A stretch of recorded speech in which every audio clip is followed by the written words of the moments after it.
Les femmes sont à l'honneur dans cette édition des initiatives avec le portrait de 2 participantes du 4L Trophy. Elles s'appellent Sophie et Oriane. Elles sont originaires d'Alsace et prendront mi-février la direction du désert marocain. Autre femme, autre défi, une jeune styliste de Meurthe-et-Moselle a créé une ligne de vêtements branchée et éthique pour défendre la cause animale. Et vous allez voir que sa collection est un succès. Et on commence avec des cours de self-défense réservés aux femmes. L'objectif est de leur apprendre à réagir en cas d'agression. Tous les coups sont permis. Démonstration. Qu'est-ce que tu peux faire si j'arrive maintenant face à toi? Savoir se défendre face à une agression. Dans ce scénario, la victime est saisie à la taille par l'agresseur. Nicolas Dervillé, l'instructeur de self-défense, montre les gestes pour s'en sortir. Vous avez les bras pris, donc pas grand-chose à faire. Okay, donc coup de tête, on peut mordre ou alors tout simplement... Et je suis sûr que vous savez crier très très fort. Pensez à crier dans l'oreille de l'agresseur. Un geste simple, accessible à de nombreuses personnes. On est là pour apprendre à survivre à une agression. Donc, lorsque vous sortez de la saisie, tout de suite prenez le réflexe de repousser et de vous enfuir. S'il y a quelqu'un qui vient nous agresser, c'est bien de le savoir. Je ne sais pas si on saura le faire, mais on aura peut-être les gestes quand même qui seront là. Ce qu'on veut, c'est qu'elles se sentent à la fin plus confiantes, plus sereines en cas d'agression, en ayant des techniques simples et efficaces pour répondre à une agression. Alors bien sûr, ça passe par de la prévention avant tout, comment éviter l'agression, et après, s'il y a conflit verbal ou physique, comment réagir. Aujourd'hui, par exemple, on réagit face à des saisies ou des étranglements. 1, je stabilise. 2, je tends le bras. 3, je lève.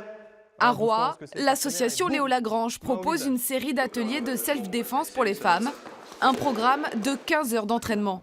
Ce dimanche, elles sont une dizaine à y participer. Boum, coup de coude, coup de coude. Essayer de se défendre par rapport à un individu qui est assez fort, assez costaud, on ne pense pas n'y arriver. On se dit on n'y arrivera pas. Et là, ça vous montre que c'est possible? Oui, tout est possible, tout est possible. Il faut prendre confiance en soi.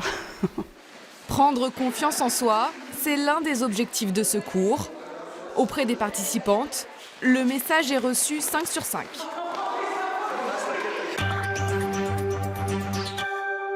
Autre combat, et pas des moindres, trouver du travail. Pour aider les jeunes à passer et surtout réussir leurs entretiens d'embauche, des ateliers ont été mis en place comme ici à Marseille.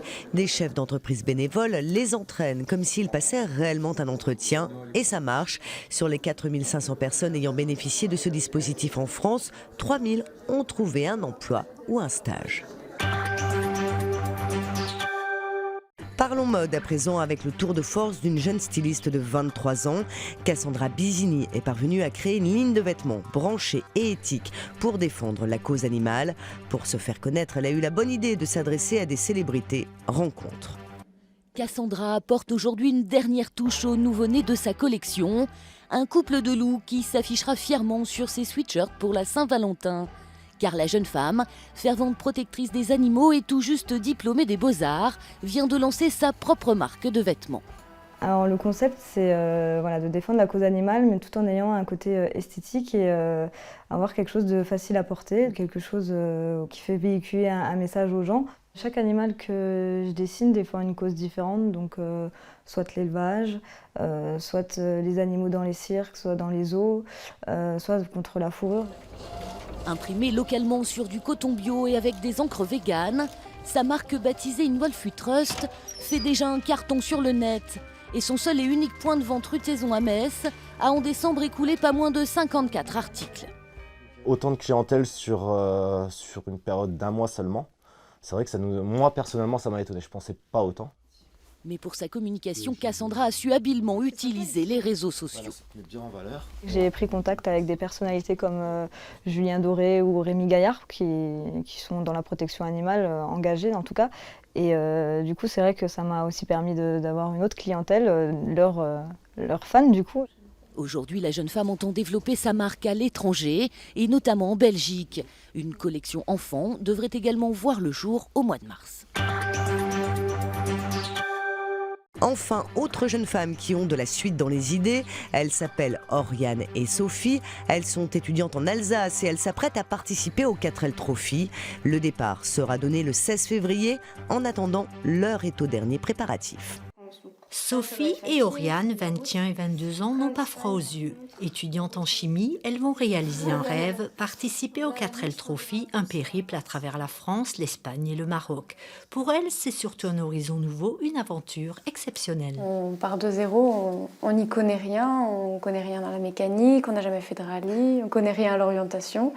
Et donc c'est un défi d'y arriver, quoi. Bon, on va s'engueuler à mon avis, hein. Depuis mars dernier, elles planchent sur leur projet. Elles ont démarché une centaine d'entreprises pour trouver des sponsors et financer les 10 000 € nécessaires. Pour ce rallye humanitaire, elles ont aussi collecté des dons, du matériel scolaire, sportif et médical. Elles ont dû trouver et équiper cette 4L de 28 ans. Le papa bricoleur est toujours de bons conseils. Si jamais vous avez une panne là-dessus, il suffit de brancher les deux autres fils là-dessus, quoi. Dès que vous attaquez le sable, il faut le mettre, quoi. Elles sont très, très intéressées, quoi, et très motivées, naturellement. Il y aura des soucis, quoi. On va essayer ensemble d'éliminer un maximum de pannes, quoi. Mais c'est vrai que c'est une aventure et qu'il restera toujours une part d'imprévu, quoi. Comme dit, on n'en fera pas des mécaniciennes expérimentées, mais elles se débrouilleront. Pour l'équipage 1173, l'orientation est encore du charabia, mais se guider et suivre le cap à la boussole ne lui fait pas peur. Quant à la conduite sur terrain difficile, la formation vient juste de démarrer. Doucement, ouais! Première galère, hein. Je pense qu'on en aura d'autres dans le désert, mais bon, ça va, on a pu compter sur la solidarité dans le club, donc c'est cool. On espère qu'on trouvera la même solidarité dans le désert. Avec leur 4L baptisée Raymond, c'est sûr, elles en verront d'autres.